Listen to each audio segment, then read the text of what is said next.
here's what it'll be. And we are live. Sweet.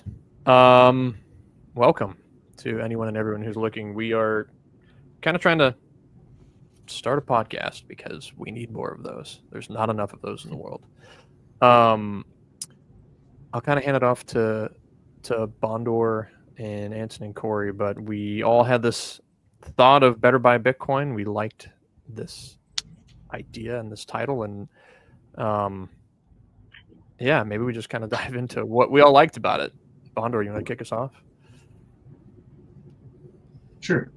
I mean, JD, it was your idea originally, but you sent it to the guys, and you're like, well, this is actually kind of something there in terms of there's no Bitcoin podcast, as far as I know, and I'm not super into the podcast scene at this stage, where it's just guys who figured some stuff out, hashing it out, and it's just that's it. And you bring on, between this group we have a whole bunch of like deep depth and understanding about stuff, and then with guests and the rest of it, you can kind of actually explore an entire territory conversationally, not today we are talking about the thing. And it's just you don't get that in the Bitcoin space. So that's one of the things that really appealed to me. And just, hey, what about just a bunch of guys who figured some stuff out, who can like, hey, we're in some trying times, but we figured some stuff out. We're now like actually able to move forward. Like we're winning in these trying times, and I don't know. That feels like not a lot of people can say that. So yeah, Bondor, I'd add too. We're each guys who have found ways to make Bitcoin functional in our lives, make our lives better through Bitcoin. For me, it started touching places of my life and faith that I would never have expected Bitcoin to touch when I first came in. As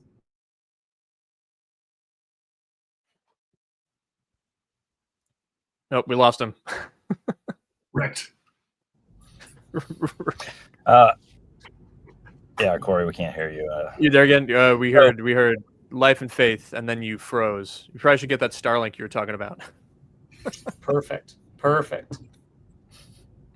Do Internet by Bitcoin. Let's do that one first. Yeah. No, go ahead. I'm streaming from my phone right now. For the first time ever, I've never used my phone as a hotspot. I'm in a Chick-fil-A parking lot right now. I was going to use their Wi-Fi, but it doesn't reach. So I first met a lot of you guys at Bondor, where I live in the same neighborhood. And I think you guys were already having a Bitcoin meetup in Los Angeles. And not a lot of my friends in the real world, outside of you guys now being my friends, are into Bitcoin. And so I didn't have people to talk about this with. And a lot of times I was reading things on, watching YouTube videos, reading things on Twitter, and I wasn't even sure if I knew how to pronounce words correctly that I'd been kind of saying in my head. And so I sat down for a steak dinner with you guys in Bondor's backyard, and I was blown away by a few things. People were eloquent. People were successful. Everybody was as into Bitcoin as I was.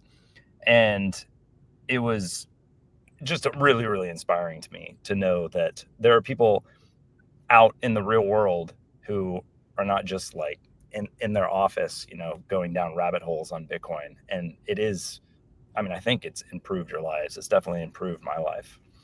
So yeah, it's wild. The one of the first ever. I still consider myself a baby Bitcoiner. I've not been in Bitcoin that long, but it's taken over everything that I want to do. I pivoted my entire business of advertising into like Bitcoin focused things. Why? Because I just can't stop thinking about it. It's the it's the one-way door.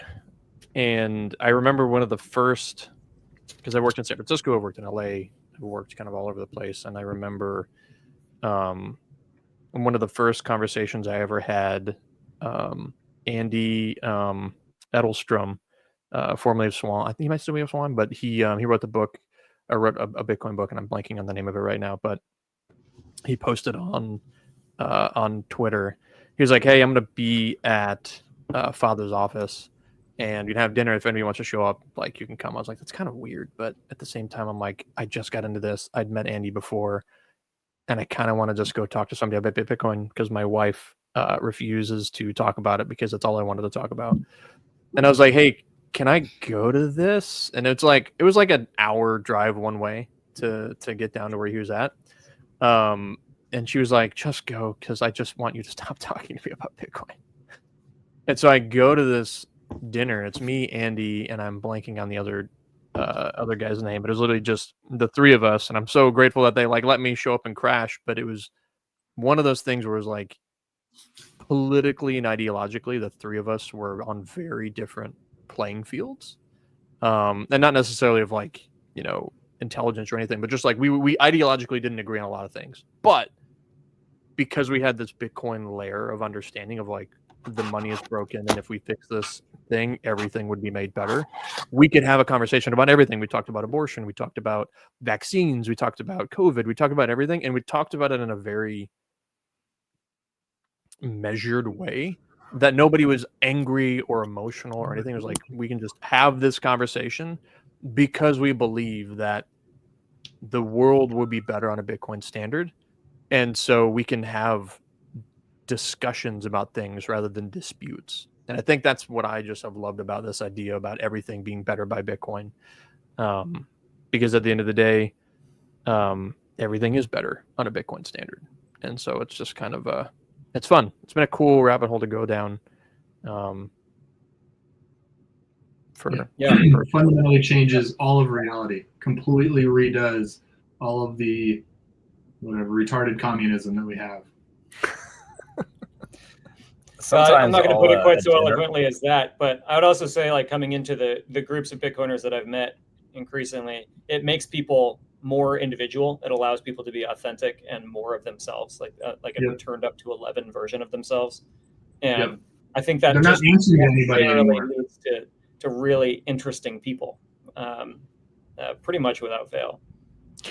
Can you double click on that? Because that's actually an interesting notion of like turned up to 11 version of yourself. Like, I love that as just kind of like Bitcoin like supercharges you, but can you like double click on that and just kind of give more context? Yeah, it's interesting. I had someone recently ask me, is Bitcoin more significant than the Bible? And my immediate knee-jerk reaction was like, no way.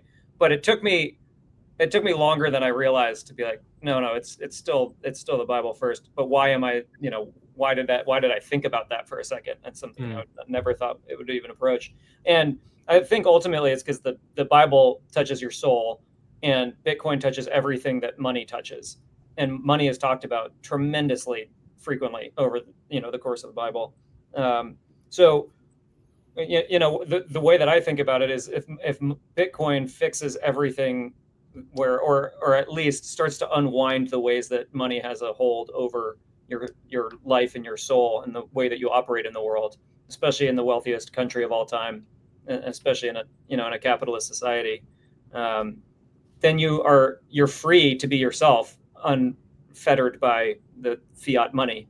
The more you get into it, the longer you're into Bitcoin, the more you let it change the way that you think, which is faith-like, right? And you see, I think on the worst sides of the Bitcoin community, you see a kind of religious fanaticism, and on the best sides of it, you see people becoming a more authentic, more human version of that, whoever that individual person is. And it's not just like, like some kind of weird definition of more authentic and more turn yourself up to 11. It's like, no. Your actual agency, your physical agency is improved. So like what you want out of life, you're much more able to pursue and actually achieve. I just saw a really fascinating, or it connects the dot on this, from a Christian perspective. Like somebody posted yesterday, Ross is free, Bitcoin is over 100K, Ethereum is falling apart. I used to pray for times like these, and the first thing that comes to my mind about that is like, oh yeah, the prayers of the righteous avail much. And well, why would those prayers be answered? Oh, because we've repented of the thing that's destroying the world, which is fiat. And once you repent of fiat, once you get the like, oh yeah, like, oh, this is like my pursuit of God and following God is not constantly being undermined by every economic thing in my life. It's genuine improvements to agency that are just like unfathomable, right? Especially when you like add prayer to it. It's just like, okay, now we can pray about this stuff, and like the prayers get answered because we're not, the prayers of the righteous avail much, right? It's incredible. It's beautiful. You know how on ledgers it used to say, "Don't trust, verify," and I think every single Bitcoiner has, spent a lot of time thinking, what if I had gotten into Bitcoin just a year earlier? Maybe not if it's like 2021 versus 2020 or something, but every one of us is like, like I heard about Bitcoin in 2012 or 2013. What was I doing? And then you think about who are the people that did get into it at that point? And it was the people who knew the truth about money and were basically willing to say fiat. They already have the framework. Yeah, fiat's BS. I'm not participating in this. And they were looking for Bitcoin. And, I don't know who, maybe it's Max Kaiser is the one that said this, but that you get in at the price that you deserve. And yeah, so now every Bitcoiner, even if you don't totally agree with somebody ideologically or politically, or even sometimes like morally or religiously, you have this thing in common where you don't ever want to be late again, and you want to kind of ruthlessly pursue the truth. And so you have that thing in common with each other, that you're not gonna like give in to the lies that people kind of collectively believe, and you're gonna kind of cut through that and be like, what is the actual truth? Because I don't want to miss something as big as Bitcoin ever again. Yeah, I think it frees you to be genuinely for the other person, right? And it's similar to faith, right? If I come with any sort of agenda when I'm talking about the Bible to somebody, it kills it, entirely. But when you share Bitcoin, or hopefully when you share faith, there is nothing to be gained from that person to you, right? It is selfless necessarily. It has to be selfless, right? Unless you're like a true swindler or something. You're trying to take something from True swindler. That's our other podcast. Yeah, indeed. It's our Ethereum podcast. I already got the URL. Did you guys see that Vitalik just started a huge sales team, like a high price sales team on Wall Street to push the Ethereum ETF? And it related to exactly what we're talking about now, because the whole Bitcoin community can just let the truth happen to the world, right? It's this incredible piece that we have where if we disagree with someone, I don't have a responsibility to convince them. They don't have a responsibility to convince me. We just have a faith that the truth will out at some point, right? That reality will meet one or the other of us or both in some way. And we don't have to spend $25 million convincing Wall Street that our thing is worthwhile, or else it fails or something like that. Mm-hmm. Say what you want about the other altcoins, but at least Ethereum has a use case. You can use it for creating scam coins.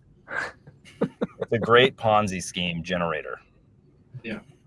As Safe says, it is the mother asshole from which all of the shit coins spread. See? Yeah, but I think the saddest part, right, is now Solana is probably actually better at that's true. coins than Ethereum. And the next one will be better than Solana. Yeah. Trump coin. Infinitely better. I did watch the entire Davos thing from Trump today, and it made me. I just love him so much, because at the end of the day, he called out Bank of America like to his face, like in front of Davos. This is the thing that's going around. It was like he said crypto, like we're gonna be the big thing. But he literally just called out, I don't know the guy, this is Brian, but I don't know his last name, but literally just called him out to his face on the world stage on Davos, being like, you guys are scamming conservatives. I wish you wouldn't scam conservatives. I wish they could use your bank, but they can't use your bank. Why can't they use your bank, Brian? Like literally just like calls him out on the stage. I'm like, God, he's just got to be the most uncomfortable man in the world right now. Of like the president of the United States just calling your bank out. He's like, I wish you could use it, but we can't use Bank of America. It's pretty terrible. You hate conservatives. I wish you didn't hate conservatives. Why do you hate conservatives, Brian? I was like, oh man, this is wild. Is this real life? So good. That's like a 6 out of 10 Trump, by the way. It was just pretty good. I feel like it's a more youthful Trump. I want Trump to have that amount of energy. Dude, I don't know if it's I know one other guy who has like as much energy as he does, and he also doesn't drink. So I don't know if it's the like lack of alcohol, but then at the same time, I'm like reading the Old Testament right now, and it's talking about how there's like a lot of things God blesses, and He does bless wine. So I'm like, I don't know, man. I'm getting mixed signals here from like the Bible and then the real life of things. So maybe it's the additives in our current modern day wine, but. I mean, he eats a lot of steak, so that's probably. By steak, you mean McDonald's? Yeah, Trump also drinks Diet Coke, so yeah. Oh man, that's funny. So the other thing for anybody who is like listening or watching right now, we're trying to figure this, figure out the format. We want to try to do like 1 or 2 of these a week, but really try and just talk about why things are better on a Bitcoin standard. You better buy Bitcoin, the double entendre. It is interesting though. I don't necessarily think we need another Bitcoin podcast, but I think what I currently haven't seen, or just like what I would want to see more of, is just deeper dives into some of the things that I care about, like content creation, and just kind of like, I know something that Bondor is pretty passionate about is like why government buildings don't look like hot garbage, which is, well, why everything? I mean, the culture stuff for me, like the culture stuff is like there's so many things. I mean, just today I was like posted a thing. It's like, bro, like the meme of what's the guy's name? Let's look it up.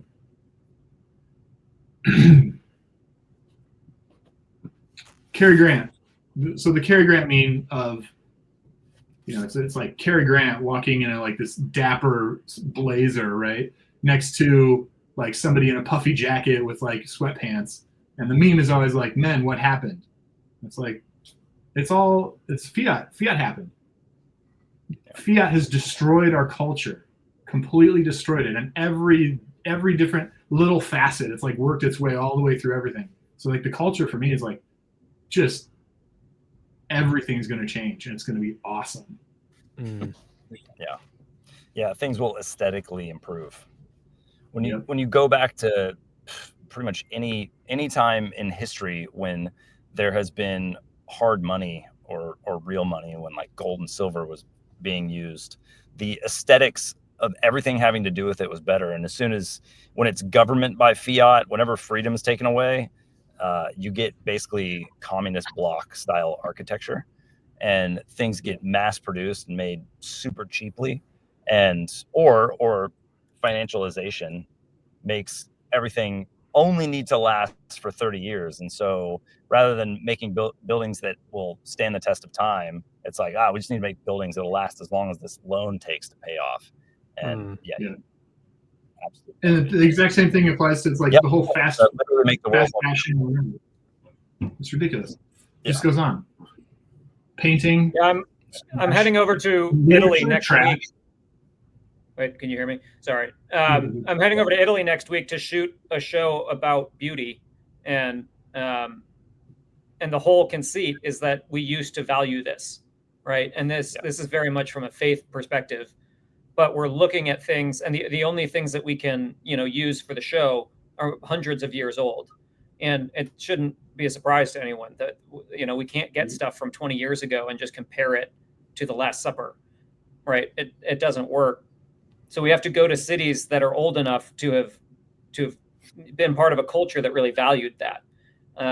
The first thing on the chopping block when your left brain takes over, when efficiency takes over, when execution is the only thing that matters, the first thing on the chopping block is beauty. And as Christians, we believe that beauty is one of the three transcendental things: beauty, goodness, and truth. And if you leave beauty behind and you overemphasize truth, ultimately you also lose truth, which I think is what we found. Like you can't leave any of them behind, even when one of them feels like it's the most unnecessary, right? You lose beauty and you lose truth and goodness as well. So I'm fascinated by that topic and the way that Bitcoin slowly, inch by inch, corrects our incentives and leads us back toward transcendental things. Mm-hmm. It's really interesting, actually, that what you're talking about, because if you guys are familiar, I'm sure you guys are, but Frank Lloyd Wright was an architect back in the day. He was from Chicago, and if you've ever get a chance to go to his house, his like workshop, so he was responsible for a lot of like really beautiful big designs. But Frank's, one of his like tenets of architecture was the building needs to tell a story. And what's cool is if you go to his workshop, it's in like, it's not, I can't remember the exact. Which one? Taliesin in Wisconsin? No, the one his house also in Chicago. So Frank Lloyd Wright. Oh, that was Oak Park. Yeah, there it is. His Oak Park home. So what's awesome about it is his home studio. That's what it was. So this place. So if you go to his home studio in Chicago, it's a really cool building because you kind of walk into it and like where you assume the door would be is not where the door would be. And that was an intentional choice because basically when you walk into it, and they'll like tell you in the tour and whatnot, but like every way so there's a thing in we all do movies. That's the other thing about just kind of like us as a group of people. So all of us have done like content creation on the like world scale for I think between all of us, we probably have 100 years of experience, which is actually not an exaggeration. There's a thing called the rate of reveal, and it's like how you kind of tell the story and kind of move through it. Frank Lloyd Wright had the same perspective with how your buildings were designed. It's like you walk into his office and you assume the door would be here, but it's not. It's over here. It's like he literally makes you walk into a wall and then you turn to a right and then you walk into like, out of the mudroom into like the main thing. And he understood that when you walk into a space, you're going to move your eyes across that space and kind of have this rate of reveal of where it is. And so what's interesting is you like walk in and he knows you're going to look from left to right because that's the way that he's forcing you to look. And when you first look, there's a big flashy office that you're going to look into. And he would always put his drafters in that room because that's the room you're going to see like big designs and all this stuff into. And it's like, and it's also really cool because it's kind of like a, like I can show you the actual thing here. And again, we're figuring out the format and all this and what should look like. But, you have this really cool, just kind of like space. This is actually in the, in his home studio and I can't really go through, let's see, but you walk into it and, you actually see more on this like homepage. So this is what I'm actually talking about. You walk in and you over here on the right, this is the things you walk in actually over here and then you look to the right and you see this room.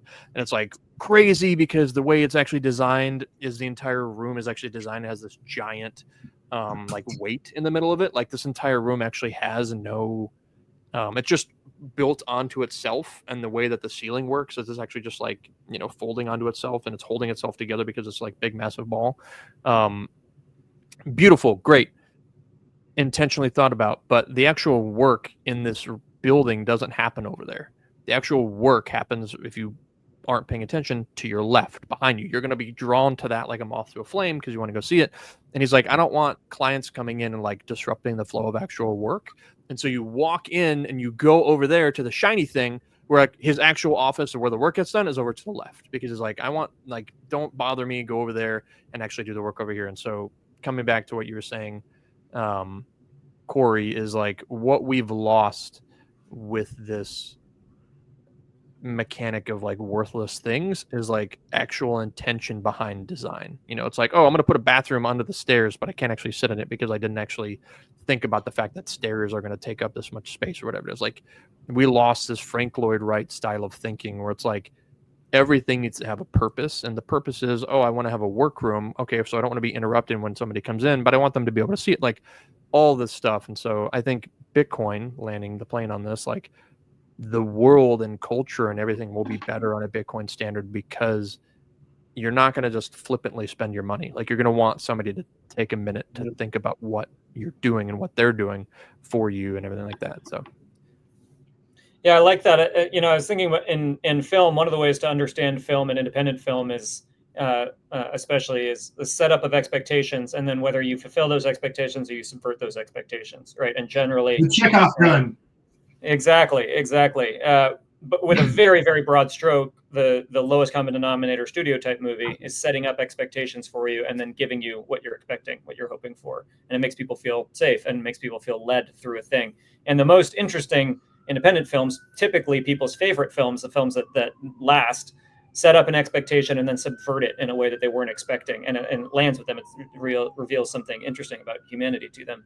And similar to architecture and you know what you're talking about, JD, the first thing to go when you're in a fiat mindset, when you're in a lowest common denominator mindset, when you're in a squeeze whatever the thing is for the last available dollar, the willingness to subvert expectation is one of the first things to go. It's also where a lot of beauty comes from, you know, and from unexpected things. So it's the way I see it play out in film. For me, this harkens back to, and you know, you can cut this different ways, but it harkens back to the famous, like, good, cheap, or fast, choose two. In a Bitcoin denominated world with very low time preferences, you choose cheap and good because fast doesn't matter. You could wait, right? In a high time preference world where your money is losing value, the number one thing that matters is fast. And so that means you have to choose either good or cheap. And unless you have a ton of money, it's not going to be good. Yeah. that's interesting. Good, Anton.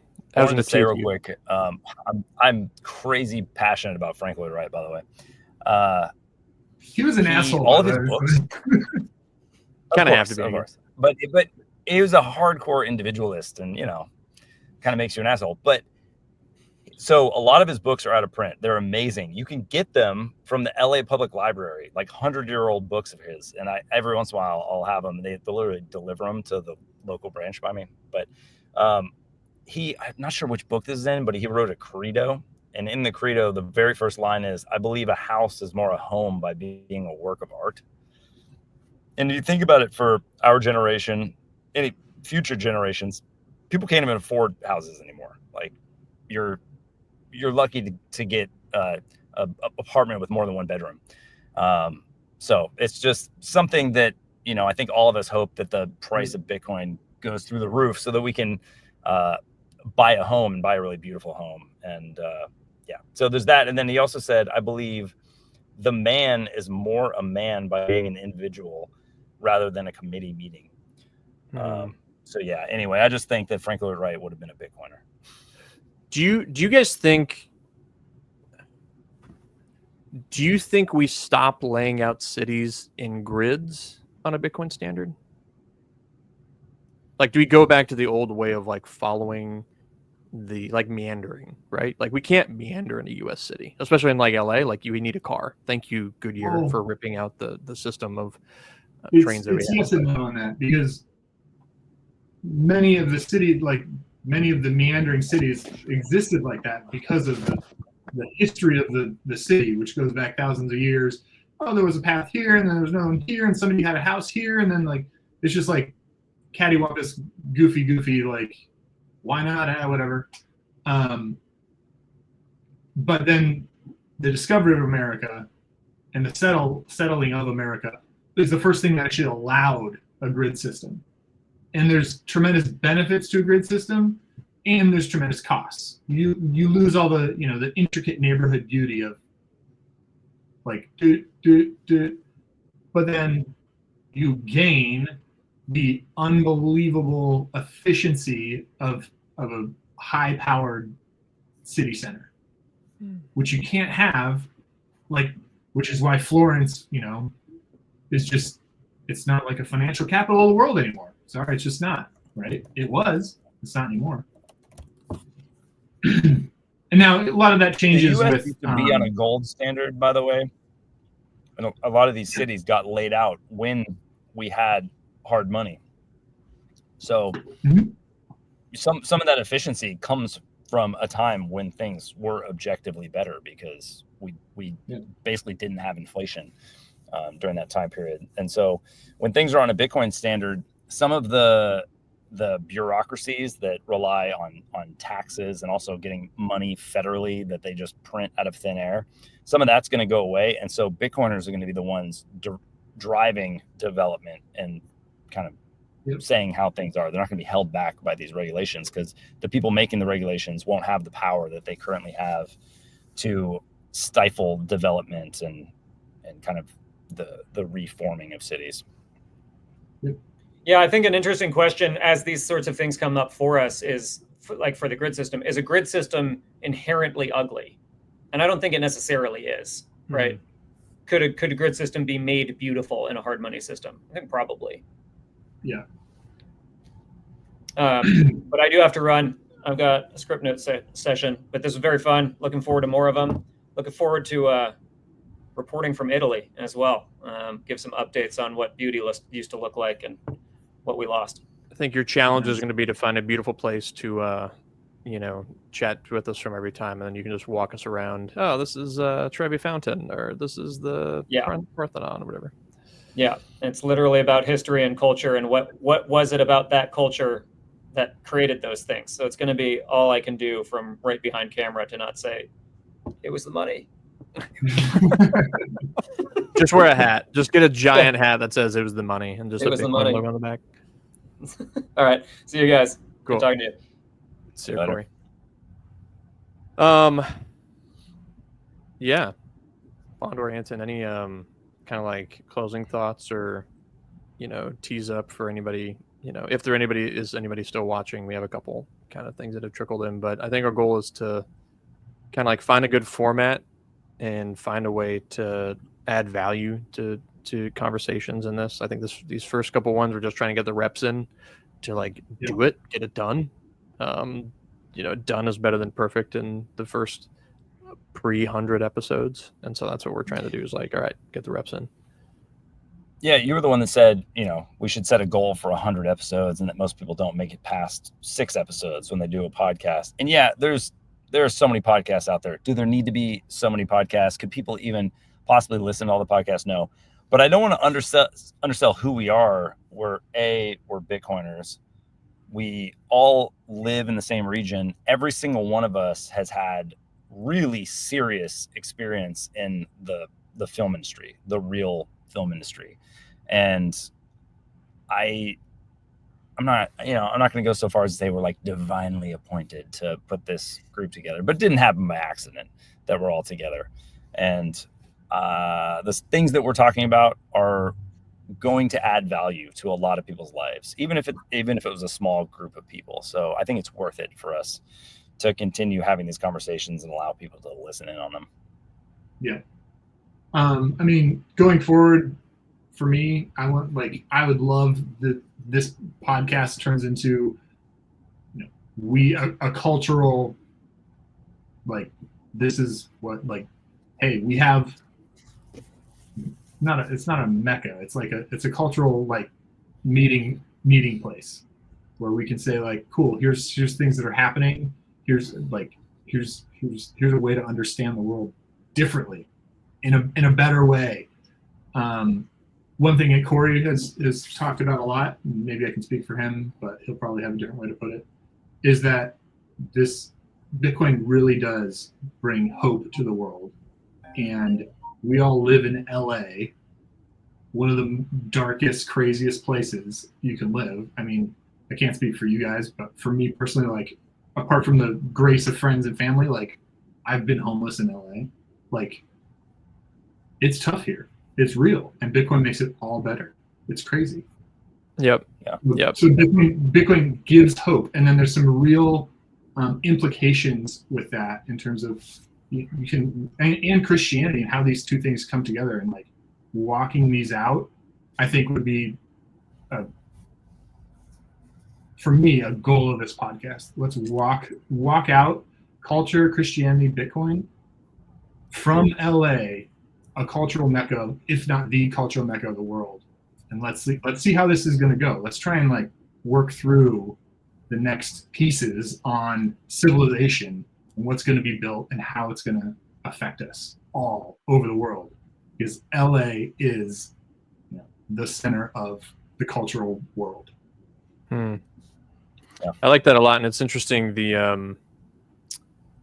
It's funny to think that, like, really reflecting, like, I was also homeless at one point in time here in LA, like sleeping on a couch, which is like right before I got my, you know, quote unquote big break into the industry. An email from an email, and literally just happened to be sleeping on somebody's couch who, when I read the names in the email, they're like, dude, say yes now. I was like, what? And he's like, it doesn't matter what you're doing, just say yes. And it's just kind of wild that that's, you know, so right place, right time. Like being in LA, like being in a place physically will be still just as important on a Bitcoin standard, but I think it'll be different because the internet makes everything smaller, and you don't necessarily need to be physically in a place, but you need to be in a digital place at least where people can find you and know that that's what you need, and know that that's what you're good at, and know that you can deliver when it kind of shows up, which is going to be an interesting thing because yeah, I don't know, it's weird. It's weird to be able to be doing this. You know, it's like our kids are never going to think that this is weird, but I know all of us grew up before the internet existed, and so we all have that moment of like I remember being the first, like we were the first house on the street with internet, with even a computer type thing. And it's just wild to think about that, like 30 plus years ago, of like none of this existed. You know, to do what we're doing now, to do what you're doing right now on your phone, Anton, like, you know, you would have needed an army of people to do that. For a younger audience, I think, you know, guys that are 18 to 22 years old, we're at an age right now, all of us, where we're just far enough away from them to where we can give them some wisdom because we're the previous generation.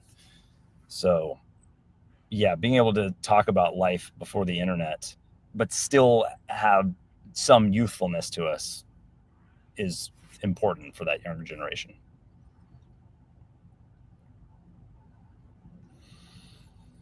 Sweet. So, yeah, we're going to kind of regroup on our side. If anybody, you know, is watching right now, you have any thoughts on like, hey, or anything constructive, feel free to type into the chat or ping any of us. Our handles are kind of under us. If there's anything you'd want to see, anything you'd want to hear from on people who actually like have an entertainment focus, or like I don't know, we all like researching, so maybe we do something like that, but just stoked to get to hang out with you guys, and then also, you know, anybody who's watching. So thanks for putting this guys. next week.